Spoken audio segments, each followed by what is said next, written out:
Hoy vamos a hablar de la formación de la sociedad industrial, el mundo del norte.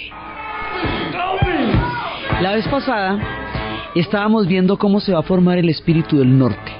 Entonces habíamos dejado a los del sur allá con las consecuencias de la guerra de secesión y habíamos empezado a conformar el mundo del norte, y lo habíamos empezado a conformar a partir de las migraciones, de un proceso gigantesco de migración que va a aumentar su tamaño y su población y su densidad y su proyecto a un grado increíble, a gran escala.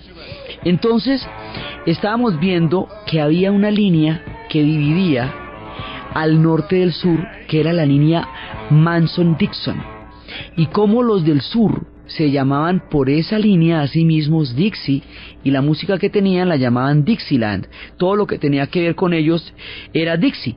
Bueno, pues de esa línea para arriba se van a llamar Yankees.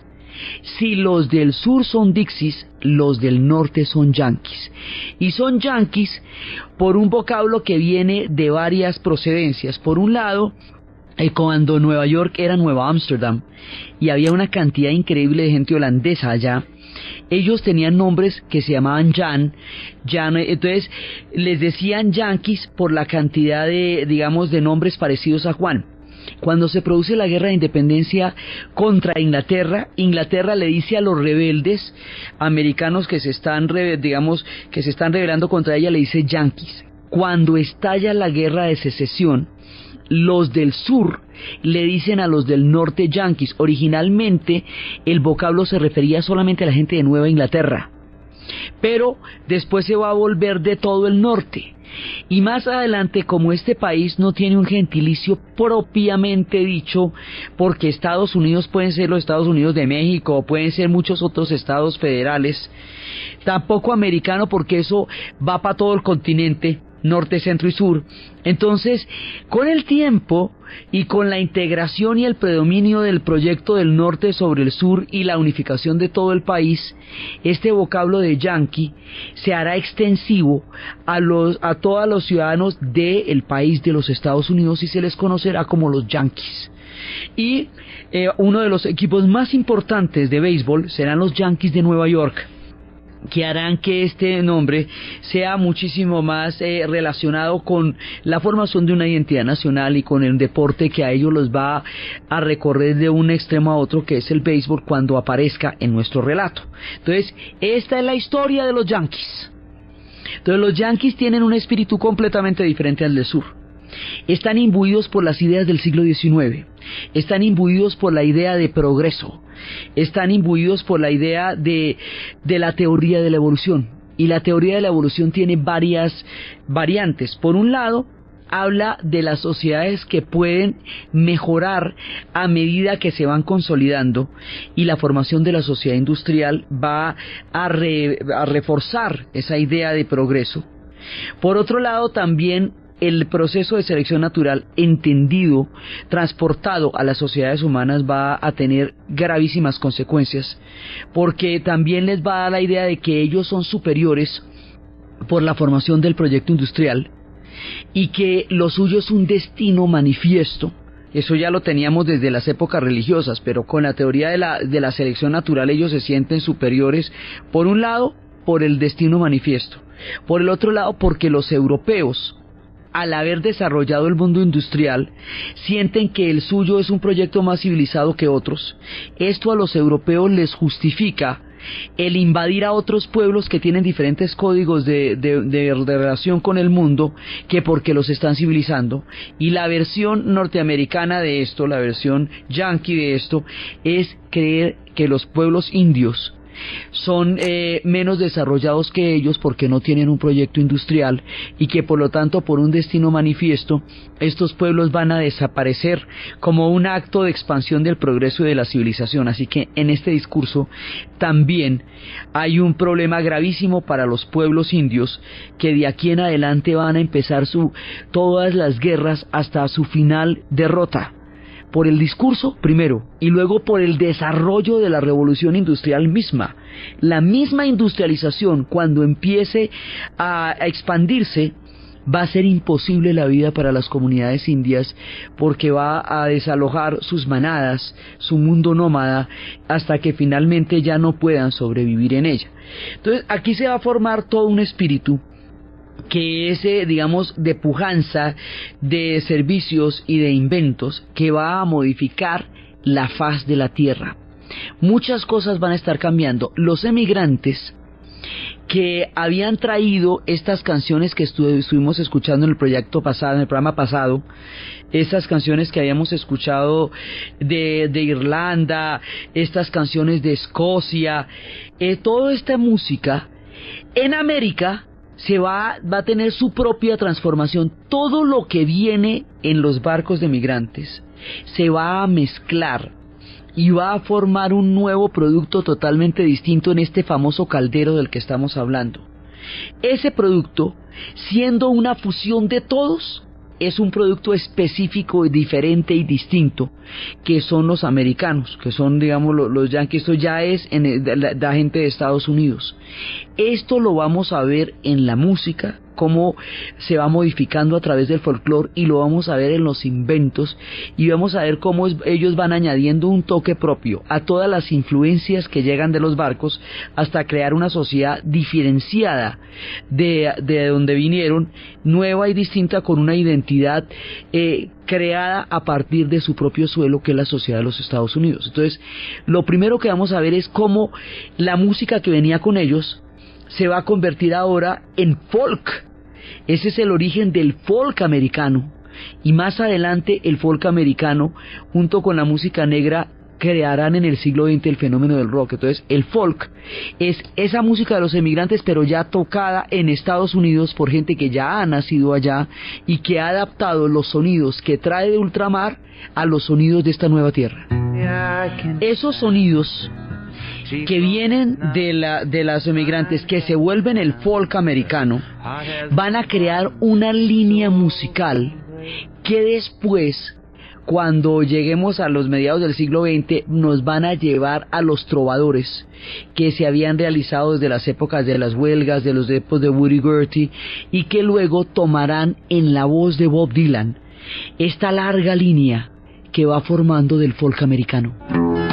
Los folcloristas que van a tener ellos van a ser maravillosos, porque va a ser desde Bob Dylan hasta Crosby, Stills, Nash & Young, Leonard Cohen. Una cantidad de gente va a salir de esta vertiente que va recorriendo todas estas historias para convertirse en el folk americano. Hasta la música negra en el norte suena distinto, tiene otro sentimiento, tiene otra mirada, tiene otra sonoridad totalmente diferente, porque de ahí van a salir más adelante la música soul, el funky, una cantidad de cosas. Después, cuando se invente el rock, van a salir sobre un sonido totalmente diferenciado, creado en un mundo industrial, creado en Detroit, creado en una propuesta totalmente diferente a la del sur. Hasta eso tiene otro sonido. El sonido de las comunidades negras en el norte es otra cosa, porque es un mundo que va a crear el mundo industrial, y eso va a permear la mentalidad de todos en este proyecto del norte. Entonces esto va empezando con la idea de progreso, con la idea de que la máquina y todos los inventos van a mejorar la vida del hombre, la van a hacer, lo van a liberar del agobio de la vida cotidiana, lo van a liberar de toda la fuerza de un trabajo manual, y lo van a crear hacia un mundo diferente y mucho mejor, que ellos consideran desarrollado, y con los recursos que tienen y el fenómeno de la migración, pues esto va a tener una fuerza dinámica muy grande. La revolución industrial en Europa se dio de una manera, digamos, profunda, fuertísima, pero paulatina. Aquí este proceso va a ser aceleradísimo. Esta gente se va a industrializar en muy poco tiempo, porque dinamiza la migración, el proceso que en Inglaterra se dio gradualmente. Entonces, cosas que estaban pasando en Europa, aquí se aceleran y se hacen específicas de una manera particular. Entonces se van modificando muchísimas cosas acá y todas estas influencias van a dar una nueva misión, no solamente a nivel macro, o sea, no solamente las grandes transformaciones que nosotros hemos visto como el telégrafo, el ferrocarril, la luz eléctrica, todo eso evidentemente cambia el planeta en su conjunto, pero hay una cantidad de pequeñas cositas que van a crear el mundo industrial que son muy importantes, que van a crear los verdaderos cambios en la vida cotidiana. Son tan sutiles que ni siquiera las vemos, que nos parecen que siempre han estado ahí, casi que ni siquiera imaginamos el mundo antes de que estas cositas se inventaran, pero se fueron inventando una a una, y cada una de ellas va a modificar el entorno y la vida de una manera tan significativa en su conjunto como los grandes inventos que estamos acostumbrados a asociar con la sociedad industrial. Entonces, son en realidad redescubrimientos, cosas que ya habían sido inventadas hace mucho tiempo, pero que fueron redescubiertas. O sea, lo que hace este proyecto del norte es sacar a la luz cosas que muchas sociedades conocían, muchas culturas tenían desde hace mucho tiempo, pero cuando el flujo de la historia dejó de pasar por esas regiones se olvidaron o se quedaron interrumpidas. Por ejemplo, la máquina de vapor, que es por excelencia el producto de la sociedad industrial, la conocían en Alejandría, ya en los tiempos de Alejandría. Pero Alejandría quedó por fuera, ya después pasó el esplendor de Alejandría, ya la continuidad de este invento no se dio y quedó ahí. Y entonces es en Escocia cuando Watts va a inventar la máquina de vapor. Cuenta la leyenda que la máquina de vapor fue un invento, digamos, entre los seres mágicos que habitan la tierra de los escoceses están los gremlins. Los gremlins originalmente ayudaban a los hombres a descubrir y a hacer inventos y a mejorar su vida. Y dicen que fue un gremlin quien llamó la atención de Watts sobre la fuerza que tenía una tetera al botar la tapa con el vapor. Que Watts a partir de eso desarrolla la máquina de vapor, pero que no le va a dar ningún crédito a los gremlins, y como no le va a dar ningún crédito a los gremlins, ellos se van a vengar. Y así se dice que cuando las máquinas se dañan sin ningún motivo y usted las revisa y nada les pasa pero no funcionan, eso lo llaman el efecto gremlin, porque dice que son los gremlins que quedaron olvidados de su participación en la revolución industrial. La máquina de vapor, que era un antiguo invento griego, pues va a llegar en forma de la revolución industrial. Esa máquina de vapor, en su redescubrimiento, es una versión escocesa. De ahí van a empezar los franceses a utilizar la hojalata para poder conservar la comida. Es muy importante conservar la comida en los ejércitos napoleónicos porque es mucha gente moviéndose. Entonces, utilizando las hojalatas, van a aplicar la máquina de vapor, digamos, el principio del vapor a la cocina. Nuestra primera fase de inventos están en la cocina. Entonces los van a meter dentro de lo que van a ser las hojalatas, y con el principio del vapor ellos van a empezar a crear algo que es la primera versión de una olla express, pero grandísimas. O sea, ya la olla doméstica, la pitadora o la atómica que llaman los paisas, eso ya es de los 50, es ya después de la bomba atómica para que tenga ese nombre. Pero la olla, para empezar a, digamos, a ablandar carne que es demasiado dura a través de la técnica del vapor, no empiezan los franceses, en la era napoleónica. Esos inventos, cuando vayan llegando todos los franceses, vayan llegando también a América, en América les van a empezar a dar diferentes toques. Uno de los toques es que se va a utilizar el enlatado para poder conservar la comida, ¿sí? Y van a empezar a inventarse la leche deshidratada para poderla conservar. Se van a empezar a inventar las cafeteras. En todas las películas de vaqueros, el vaquero está preparando en esas fogatas nocturnas un buen café y destapando una lata de frijoles. En Estados Unidos, estos inventos de la hojalata y todo eso van a dar origen a un invento que es el abrelatas. Antes las latas se abrían a bayoneta o a bala, muy berraco, muy tenaz. Entonces ellos que se inventan es una hoz, sí, con el principio de una bayoneta y hacen y abren las latas. El abrelatas con la hojalata, con la cafetera, alimenta a los vaqueros en esas noches mientras tocan las guitarras y se escuchan sus músicas, todas estas músicas folclóricas que nos van acompañando en la era de los inventos. Con el vapor, pero con la comida precocida por el vapor, usted no tiene tanto problema para conservarla. Antes los alimentos se conservaban solamente a través de las especias, solamente a través de los aliños y a través de la sal, y por eso tocaba ir hasta la India para traer pimienta, porque de eso dependía la conservación de los alimentos. Con las tecnologías del vapor y de los enlatados, los alimentos se pueden conservar por largo tiempo. Pueden superar las estaciones, pueden acompañar a la gente en esas rutas eternas hasta llegar a Oregón y pueden alimentar grandes tamaños de población.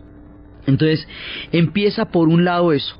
De la propia cosecha de los padres peregrinos habíamos visto cómo estaban los cereales, el Kellogg's, que era un proyecto de salud, un proyecto de vida con la naturaleza, y se va a desarrollar por ahí todo el tema de la avena, que también lo tenían los cuáqueros, y eso va a alimentar mucha gente.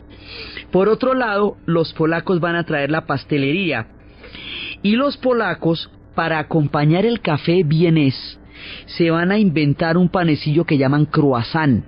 Como el invento es polaco, pero es en Viena, el croissant tiene una forma de media luna, porque estaban en ese momento en guerra contra los turcos, cuyo símbolo era la media luna, así que comerse un croissant era como una manera de hacer un símil de derrota a los turcos, porque se comían las medialunas, que eran los croissants. De Holanda va a llegar, dentro de toda esta migración de pastelería, una cosa que se llama la dona. Eso donut lo llamaban ellos, pero la dona es completamente redonda. En Estados Unidos empiezan todos los toques personales que van a modificar las cosas. Ellos en realidad lo que hacen es añadir un toque a las cosas que vienen con los emigrantes, pero ese toque es importante porque le va a dar el contenido americano. A un tipo que se llama Hanson Gregory se le ocurre, para que este pastel que es la dona se pueda fritar de una manera homogénea, abrirle un hueco en la mitad, ¿cómo le parece? Para gloria de Homero Simpson. Entonces le abren un hueco en la mitad y se cose mucho mejor y se vuelven las donas. Y eso en 1847 en Rockport, en el estado de Maine, le van a hacer una estatua al tipo que se inventó las donas, y ahí empieza también la leyenda en que en Norteamérica cualquiera se puede hacer rico inventándose un hueco, rico y famoso por inventarse un hueco. O sea que todo es posible. El mundo de los inventores. Están llegando los alemanes.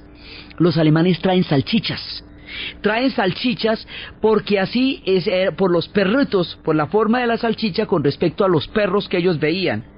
Esto, traducido al inglés, teniendo en cuenta que se come caliente, pues es un hot dog, un perro caliente, ¿sí? Entonces le van a poner pan, que ya traían los alemanes. Los alemanes llamaban las cosas de acuerdo con sus ciudades. De Hamburgo traen la idea de coger carne de menor calidad de la res.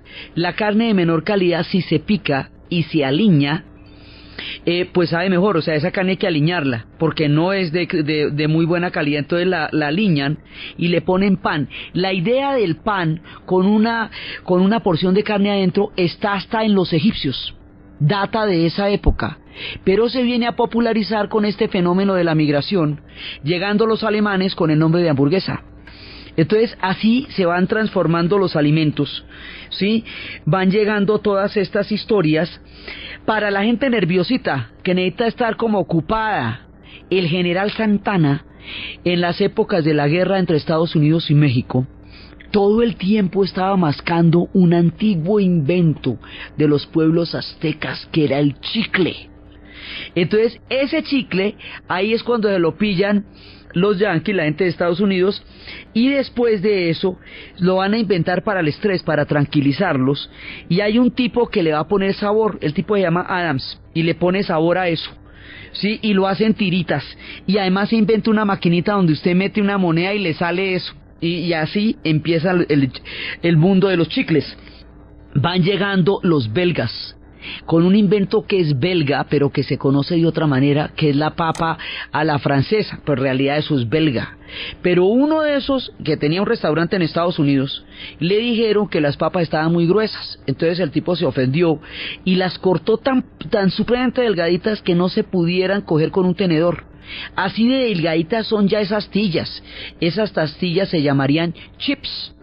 A ese tipo después se fue y formó su propio negocio y cogió esa técnica y volvió esas papitas así, un paquete, empaquetó los chips y luego se inventó la máquina para cortarlos delgaditicos y empiezan las papas fritas, los chips. Durante mucho tiempo más adelante, en el tiempo de la depresión, cuando había tanta hambre, tanta desolación, la gente lo único que hacía era ir al cine para soñar y comer maíz, porque era lo único que tenían para comer. El popcorn, las palomitas de maíz, van a formar parte de la dieta de los tiempos del hambre. Hay otro tipo que necesita mostrar sus ollas, pero como las ollas se le pega a la comida, él quiere mostrar que en su invento, para que mostrar cómo funcionan las ollas, se inventa una cosa para hacer la demostración. Es un hojalatero, tiene la tradición de los gitanos hojalateros que se ven por toda Europa del Este. Él no es gitano, pero su oficio es de hojalatero, entonces le da por ponerle al fondo de la olla algo para que lo brille, para que las señoras lo puedan ver. Se inventa la esponjilla. Con el tiempo la esponjilla va a ser más importante que el negocio de las ollas y es lo que lo va a hacer rico. Y mucho tiempo más adelante, en un accidente de laboratorio, una sustancia caerá sobre una plancha, una sustancia antiadherente, nada se le pega a esa sustancia, y cuando alguien ve que esa sustancia no se adhiere a nada, le ocurre ponérsela a las ollas y eso va a ser el teflón. Mucho tiempo después se va modificando la vida cotidiana. Hay un tipo al que le hicieron le dijeron que se inventara una cosa desechable. Y el hombre se quedó mirando al espejo a ver qué sería lo único desechable y se estaba afeitando y se da cuenta que lo único que era así de efímero era las afeitadas de la navaja, porque es una sola afilada de navaja por afeitada. Entonces se le ocurre con un mecánico inventarse una fórmula en la cual usted se afeite y bote eso. El tipo se llamaba Gillette y empiezan a crearse todo eso. Los judíos son sastres y al ser sastres conocen las agujas desde los tiempos en que un camello no podía pasar por el ojo de una aguja más fácilmente de lo que un rico entraba en el reino de los cielos. Desde ahí conocen las agujas. Y en Francia se habían inventado la máquina de coser. Pero resulta que la máquina de coser, cuando el hombre que se la inventó en Francia murió arruinado porque consideraban que eso era un invento demoníaco, casi como pasó también con las textileras en Inglaterra al principio, porque como hacía el trabajo de tantos hombres, consideraban que esto era una cosa terrible, que se pudieran inventar algo que reemplazara el trabajo de tantos hombres. Entonces el que se la inventó en Francia no logró salir adelante con su invento. En Estados Unidos, uno de estos judíos emigrantes le va a poner al invento de la máquina un pedal. Con ese pedal las mujeres pueden pedalear la máquina y al mismo tiempo ir cosiendo en línea recta. Con eso las mujeres pueden ser modistas. La exclusividad de los sastres termina. Todo el mundo puede coser, puede hacer modelos que se puedan repetir, o sea, modelos de prêt-à-porter. Y de ahí en adelante se transforma el mundo y llega al mundo de las costureras. El tipo que hizo esta vuelta se llamaba Singer. Y aparte de inventarse el pedal, se va a inventar otra cosa fundamental: el vender esa máquina a plazos. El sistema de crédito para vender los electrodomésticos se lo inventa este. Y así van empezando a formarse, a partir de la vida cotidiana, las grandes transformaciones en este mundo industrial. En tiempos de la reina Isabel I de Inglaterra, surgió un invento que transformaría el sistema higiénico. Empiezan a llegar lo que van a ser la ingeniería sanitaria. Se inventan el inodoro. Ese invento a ella le va a parecer tan fantástico que lo va a imponer obligatoriamente ya más adelante. O sea, ella siempre lo quiso para ella, pero ya para 1848 lo impusieron obligatoriamente para las construcciones que se hicieran de ahí en adelante en Inglaterra. Ese invento lo había hecho John Harrington y se instituyó como un concepto. Ese concepto se llamaba, el cuarto donde estaba ese invento, se llamaba el armario del agua, water closet. Water porque water es agua y closet porque es armario. La sigla de esto se llama WC. Por eso es que los baños se les dice WC. El aporte americano a este invento cuando llega a los Estados Unidos es el papel higiénico, que se lo va a inventar un tipo que se llama Scott. Con el sanitario y otro invento que tenían los franceses existía ya en Versalles y lo tenía Luis XIV para su uso privado. Era el ascensor.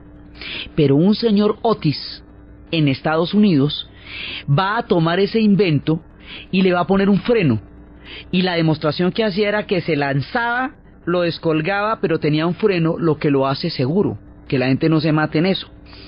Con el invento del ascensor, con el invento de la ingeniería sanitaria y este WC, y más adelante con el redescubrimiento del concreto, porque dicen que los egipcios conocían el concreto y con eso hicieron las pirámides. Eso es lo que últimamente se anda manejando como hipótesis. Con estos tres inventos, el concreto, la ingeniería sanitaria y los ascensores, se van a poder hacer los rascacielos. Y los rascacielos van a dar un formato de ciudad vertical completamente diferente a las ciudades europeas, porque se pueden hacer construcciones hacia arriba de muchísimos pisos donde pueda vivir mucha gente. Las ciudades del norte en el futuro van a ser ciudades de rascacielos. Si a eso le añadimos la formación geológica de Manhattan, que la hace terriblemente segura, sí, frente a los terremotos y todo eso, pues será la tierra de los rascacielos, y los grandes ingenieros de Chicago después convertirán todo esto en un arte conceptual, que es la arquitectura de los rascacielos. Pero nada de esto es posible sin la incorporación de estos inventos de la ingeniería sanitaria. Un rascacielos sin ingeniería sanitaria no se puede hacer, y tampoco se puede hacer sin ascensor. Entonces se van modificando las ciudades a partir de todos estos inventos. El ferrocarril como tal se lo habían inventado los ingleses, ¿sí? Era la locomotora de vapor y todo eso se lo habían inventado los ingleses. Se lo han inventado Stephenson. Y esta locomotora va a ser fundamental para el proceso de industrialización de Inglaterra. Pero Inglaterra es mucho más chiquita que Estados Unidos. Al hacer un ferrocarril en Estados Unidos, con las dimensiones que tenía esa obra, para atravesar de un lado al otro esa nación, como va a ser de grande, usted necesita dormir ahí, porque es muy grande, mucho tiempo en tren. Entonces el invento que le añaden los americanos al tema del ferrocarril es un colchón, es una litera donde usted pueda dormir. Eso se lo inventa un tipo que se llama Pullman, para poder dormir en el ferrocarril, porque son muchísimas distancias. Los ferrocarriles van a ser particularmente importantes en los territorios planos. Esto es una inmensa pradera, y en esa inmensa pradera se pueden hacer muchas vías férreas, y con estas vías férreas viene una migración en unas condiciones más dolorosas. Viene la migración de los chinos. Los chinos huyen de la sociedad confucionista que ha hecho crisis y se ha desintegrado, de una manera brutal, y todavía no haya una nueva manera de recomponerse en el mundo. Entonces los chinos, que se lo habían inventado todo, los chinos hubieran podido desarrollar la sociedad industrial en el siglo I, en la era Han, pero no estaban interesados en eso. Deciden todos los azares del destino que no la van a desarrollar en el siglo I de la era Han, sino en el siglo XXI de nuestra época. Y es ahora cuando sí quieren desarrollar una sociedad industrial que estaban preparados para hacer desde la era de los Han. Los chinos, cuando se desintegra todo el orden, ellos habían inventado absolutamente todo, pero como eran tan discretos, no le han contado a nadie, desde la imprenta para arriba. ¿sí? Ahora, en el siglo XIX, la China se rompe, se resquebraja. El confucianismo que durante 1500 años les había dado una estabilidad increíble, ahora ya no responde a la nueva sociedad.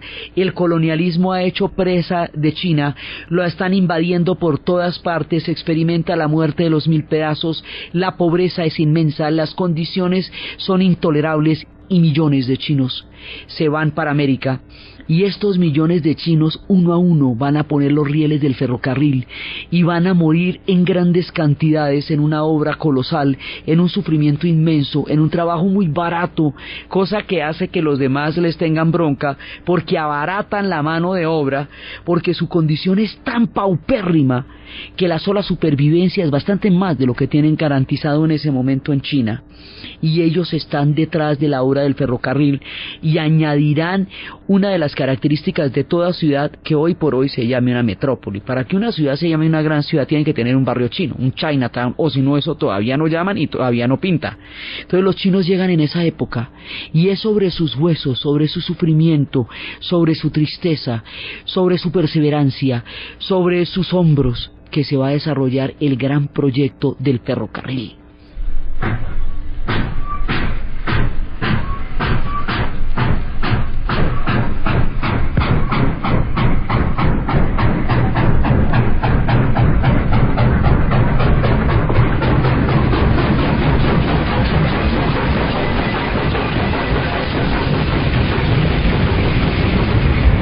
El ferrocarril modificará la faz de la tierra. Se hace sobre el sufrimiento de los chinos, se hace sobre la avanzada de la compañía Pinkerton, comprando los terrenos o desalojando a la gente de los terrenos por donde van a pasar las estaciones de tren. El caballo de hierro avanza y el caballo de hierro va borrando a los pueblos de la pradera, porque en la medida en que van avanzando las obras del ferrocarril, van matando los bisontes para alimentar a la gente, y al matar a los bisontes van acabando los rebaños de donde vienen las tribus nómadas. Los pueblos de la pradera viven de la caza del bisonte. Habíamos visto cuando estábamos viendo las naciones indias que hay pueblos del tótem del caribú, del tótem del caimán, del tótem de la cascabel. Los pueblos del tótem del bisonte van a quedar condenados por el avance del caballo de hierro, que en su estrepitosa expansión va a acabar con la comida, con las praderas y con este mundo que se va relegando a medida que van pasando los sonidos del caballo de hierro. Estos pueblos van desapareciendo, lentamente van desapareciendo, no solamente por las guerras, no solamente por los enfrentamientos con los ejércitos, sino por el paso del ferrocarril y la manera como se van agotando las manadas de los bisontes. El ferrocarril que articuló a la India, el ferrocarril que unió la estepa transiberiana del inmenso país de Rusia, el ferrocarril que modernizó a México y que le dio la posibilidad de conectarse uno con el otro, el ferrocarril que recorre distancias planas enormes, porque es que acuérdese que Estados Unidos solamente tiene la cordillera al oeste, a la pura esquina, la Rocallosa. México también tiene en la pura esquina la Rocallosa, India tiene en el borde del Himalaya, pero de ahí para abajo es plana, la estepa transiberiana es gigantesca. Entonces este ferrocarril que está alterando la vida y uniendo a las naciones, aquí permite toda la expansión del proyecto del norte, pero termina con el mundo indio. Las dos cosas van pasando simultáneamente. En la guerra de secesión habíamos visto que si bien los del sur controlaban los ríos y tenían el Mississippi, los del norte tenían los ferrocarriles. Y al tener los ferrocarriles, tenían una capacidad de abastecimiento permanente que los del sur no imaginaban hasta dónde podía ser eficaz. El caballo de hierro sirve para todo. Sirve para el progreso, sirve para la expansión del proyecto del norte, trae el fin del mundo de la gente india, trae las lágrimas sobre estos pueblos que habían reinado en estas praderas durante milenios y que habían recorrido con los bisontes tantos atardeceres y tantos amaneceres. Esos pueblos se vienen viendo relegados y los pueblos chinos lloran y trabajan la construcción del caballo de hierro. Y así se va formando la sociedad industrial, y cuando la fiebre del oro en California Cuando la locura, que eso lo vamos a ver en su momento, cuando estalla la locura del oro en California, que esto, la gente deja todo, las tierras sin cultivar, se consigue una pica y una pala y arranca a acabar en busca del oro a cualquier costo, enfebrecidos. En ese momento, un personaje judío empieza a notar que la ropa se les acaba muy rápidamente por lo violento del ejercicio, por lo fuerte del trabajo. Se consigue una tela muy tosca, que en Génova la utilizaban y se llamaba Jenny, le decían genovés, le decían Jenny, Jean, y esa tierra se la consigue con la tiñe de un azul índigo y la remacha, al principio con remaches grandes, luego con remaches chiquitos, porque los remaches grandes se quemaban en contacto con la tierra mucho tiempo y con los metales, y se le ocurre hacer una tela absolutamente tosca con la que se pueda trabajar, y esa tela se llama el blue jean, y el hombre se llamaba Levi Strauss. Y se inventa los blue jeans para poder sacar oro a la lata en California, porque la gente anda arrodillada con esa pala enloquecida. Ese blue jean, más adelante, cuando existan los sindicatos y el mundo de los trabajadores organizados, se le denominará al trabajador de cuello de blue jean, blue collar, cuello azul, por el índigo del blue jean. Y mucho tiempo más adelante habrá una película contando la historia de los trabajadores del cuello azul. Hay trabajadores de cuello blanco, son los oficinistas, pero hay trabajadores de cuello azul, que son los obreros. Más adelante, cuando se formen los sindicatos y la historia del movimiento obrero, habrá una película contando cómo se dio eso en la era de la industrialización, y la música que lleva a esa película, que lleva ese nombre, Blue Collar, es la música de Muddy Waters, que nos va dando todo este empuje de la máquina, del cuello azul y del mundo que se industrializa. Entonces se va formando el blue jean, los trabajadores, las grandes industrias, se van a ir formando, digamos, las grandes transformaciones se van dando paralelas e integradas con estas pequeñas miradas, con la invención de una tela que permite el trabajo rudo, de una cuchilla desechable, de un pastel con un hueco en la mitad, de la máquina de coser. Todo esto va creando la sociedad de consumo. En un principio son puras necesidades de una cantidad de gente tan enorme y creciente que requiere todo. O sea, una demanda de esas, como son millones de migrantes, hace que usted todos los días se tenga que estar inventando algo, todos los días se está necesitando algo. Y una oferta tan grande como estos recursos ilimitados hace que esa combinación se retroalimente, y por eso el proceso del norte va a ser tan industrializado, tan acelerado en su expansión de la industrialización. Entonces, el ferrocarril va a conectar el Pacífico con el Atlántico. Las líneas empiezan a trazarse desde cada una de las costas. Para esto, por supuesto, ya llegaba hasta allá el progreso, ¿no? Ya el proyecto ha llegado hasta allá, quiere decir que mucha gente ha desaparecido.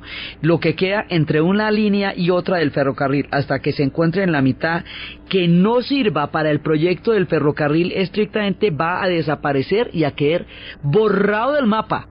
Eso sí, les advierto, el que tenga por ahí cualquier cosita que no le sirva al ferrocarril, lleva, porque esto es avasallador. Y no le digo que van los Pinkerton ahí comprando, hurtando o sacando a la gente de su tierra, la que sea, pero el ferrocarril avanza incontenible, y eso es lo que ya le va a dar el proyecto del Atlántico y del Pacífico, de las dos costas. A partir del momento en que el ferrocarril se conecte, ya el destino manifiesto será irreversible para todo el territorio. Paralelo al ferrocarril va el telégrafo. El invento es viejo, todos estos inventos ya están hace mucho tiempo, los tienen cantidades de sociedades. Digamos, esto de que en este tiempo se inventó el mundo, no, el mundo está inventado desde hace mucho tiempo. Lo que pasa es que aquí se conjugan todas estas condiciones para crear un producto distinto, que es el mundo industrial. La idea del telégrafo, o sea, la idea de establecer a través de sonidos, porque el telégrafo va a darse a través de impulsos eléctricos que transmitan un mensaje que es una clave Morse. Entonces, eso sí es viejo como el pan. Dicen que en la Edad Media los presos se comunicaban así. Era a través de golpes que se da una clave. Eso es viejo como el pan, ¿sí? Y eso, digamos, las comunicaciones por señales se han dado toda la vida, desde cuando Agamenón a través del fuego le transmitía si la batalla la ganaron o no la ganaron en tiempos de los griegos, desde las épocas de Mulán, en tiempos de los chinos, desde del Señor de los Anillos, a través de humo se comunicaban, a través de los tambores africanos se conocían los resultados de las batallas o de las cosechas. O sea, el invento es viejo, lo que pasa es que aquí se va a unir a un impulso eléctrico y eso lo va a hacer Morse, el de la clave, y eso va a ser sumamente eficaz y van a empezar a cablearlo paralelamente al desarrollo del tren. Entonces, a medida que el tren iba llegando, se iban haciendo las estaciones, iban haciendo los hilos del telégrafo. Por eso en las películas de vaqueros, cuando los forajidos asaltan el pueblo, lo primero que hacen es dispararle al telégrafo, para que no alcancen a avisar que el banco del pueblo fue asaltado, ¿ves? Porque por ahí es que llega toda la comunicación. Entonces inmediatamente le disparan es al telégrafo. Entonces, a partir del telégrafo se empiezan a dar unos mensajes en papel escrito sobre estas claves que los desarrolla un señor que se llama Marconi. Y hasta el punto de que eso se volvió un genérico. Usted no dice que va a mandar un telegrama, sino voy a mandar un Marconi. Entonces están los telégrafos y están los hilos de la telegrafía y está la clave Morse, ya están las comunicaciones a nivel de mensajes por la telegrafía y a nivel de medios por el transporte del ferrocarril. Cuando eso sucede, otro viejo invento que se conocía hace mucho tiempo se va a sumar a este mundo, que son los aparatos que sacan el petróleo del fondo de la tierra.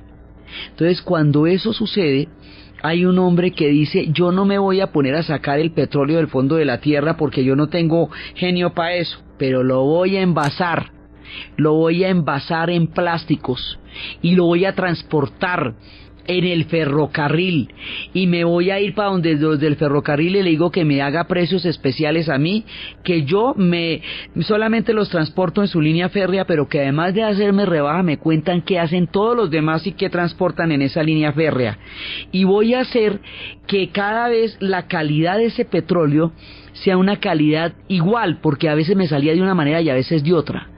Ese personaje que va a llegar a esas conclusiones se llama Rockefeller, y la calidad, para que sea la misma, va a ser una calidad estándar, y esa calidad estándar va a ser la Standard Oil, y eso no se puede entender sin el ferrocarril, y se va a inventar los monopolios horizontales, o sea, cuando todos los productos están en manos de una sola persona, el monopolio, y la corporación como concepto. Pero para eso pasaron un montón de cosas, desde los tiempos del fuego griego y desde los tiempos de Zoroastro, donde ardían en la tierra fuego sin que nadie los encendiera. Esas historias del petróleo hasta llegar al ferrocarril. Y lo que sigue después, que es la historia de la luz eléctrica, del hombre que temía la oscuridad e inventó la bombilla, del mago del Melrose, de Edison y del que va a desarrollar el teléfono, son los que vamos a ver en el siguiente programa. Entonces, desde los espacios de la expansión del caballo de hierro y desde el tiempo de los bisontes que languidecen mientras el caballo de hierro se va expandiendo, desde los inventos de la vida cotidiana, desde la modificación en los alimentos, desde la modificación en los vestidos, en los ascensores, en la forma de vivir, desde toda esta inmensa transformación del mundo que se va dando a partir de detalles grandes y pequeños, de encuentros de pueblos y pueblos y pueblos llevando sus diferentes saberes, mezclándose los unos con los otros para producir nuevas ideas del mundo, desde todas estas ideas de los inventores, el concepto de la idea de progreso y la máquina que avanza creando el mundo del norte, en la narración de Ana Uribe, en la producción Jessy Rodríguez, y para ustedes feliz fin de semana.